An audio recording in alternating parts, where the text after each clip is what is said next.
Multiplayer definitely is at the centre of Crackdown 2. Non-stop crazy action. It's a very physical game. You can ram people out of the way and it flips them up and they spin off into the sky. With Plenty explosions, just general awesome action all around.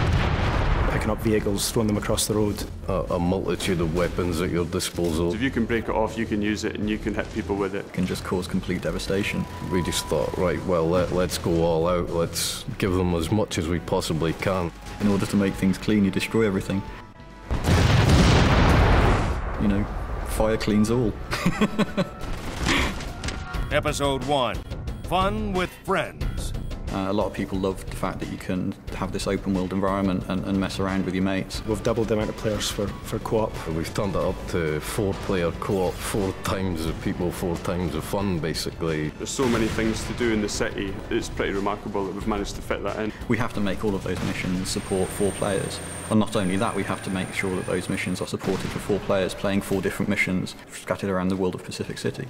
You've got all of the, as everybody knows, the orbs. It's about making sure that, you know, you have that group experience with orbs, like Renegade orbs, where, you know, they actually make it pretty tricky for you to get hold of them and they run away from you. You know, one person can chase them and another person can figure out where they're going and kind of help out. Races, so you've got rooftop races, road races.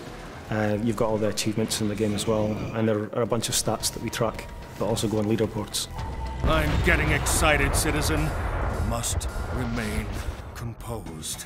One thing we're pretty proud of is that you can then seamlessly go from your campaign game into your multiplayer game. There was a few times when you'd be playing the game and somebody would enter your game when you were testing and you didn't actually know they were in, and then suddenly this rocket would come from the side and there's one of the guys who's just joined your game and started blowing everything up. If friends come home from school or work or whatever, they just jump straight into your game. The player can come at a problem from 4 different sides and just defeat it that much faster. We've added turreted weapons to all of the vehicles as well. Nominate one guy to drive, he jumps in, 3 of you jump in the back of the vehicle, one of you might have a rocket, another guy a heavy machine gun. You can just be a 100-mile-an-hour killing machine soaring through the city.